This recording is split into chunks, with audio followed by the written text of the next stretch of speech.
Find the area of the shaded region below. Okay.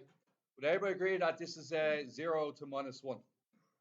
So I have to integrate minus 1 to 0, 3x minus x squared dx. You cool with that?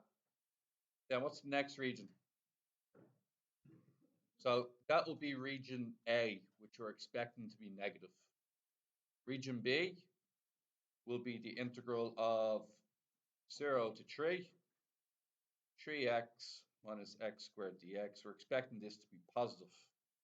Then region C is the integral from 3 to 4, 3x minus x squared dx. And I'm going to add the two of them. Sometimes in solutions, you'll see these vertical lines. What do the vertical lines mean? The absolute value, which means you're just taking the positive value, not the negative. So you'll see that in some solutions, and you're perfectly entitled to use them. I just treat them all as separate, and it works itself out.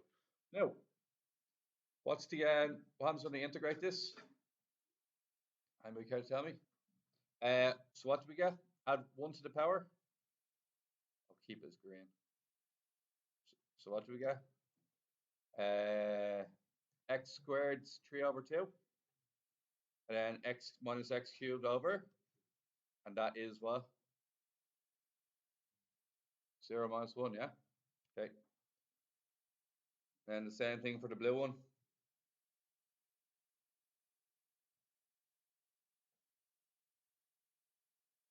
And finally the same thing for the red one.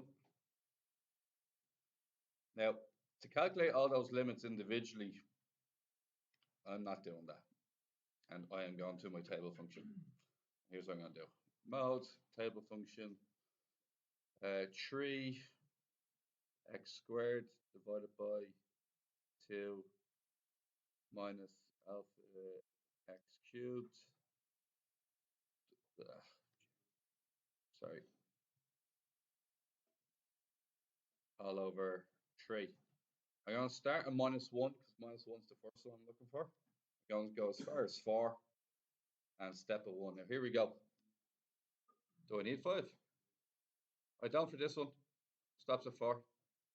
Now, 11 over 6. So I need the answer for, sorry, I'm back to green font again.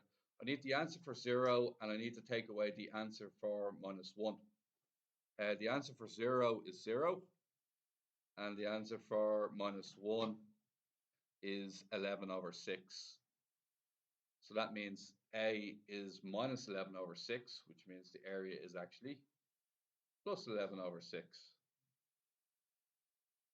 Now, I go to the blue one, and what I'm going to do, it's going to be 3 take away 0. I look down at number 3, and it's 9 over 2, or 4.5. The blue area is 9 over 2. 9 over 2 is a bigger number than 11 over 6. And I think that's what I was expecting. I was expecting B to be bigger than A. So I'm pretty happy with that. Then I go to C, and I'm looking for 4 and 3. 4 take away 3.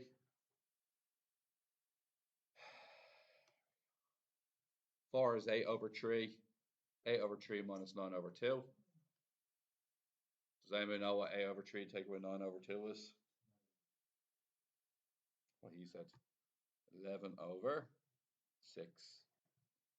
Minus 11 over 6, but it's not allowed to be, what's that word? It's not allowed to be negative, so another 11 over 6. And we can actually see, we're actually sort of expecting that, weren't we? It's symmetrical, isn't it?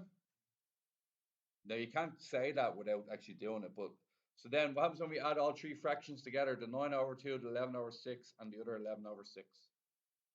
What do we get when we add all 3 of them together? 49 over 6, and we're done.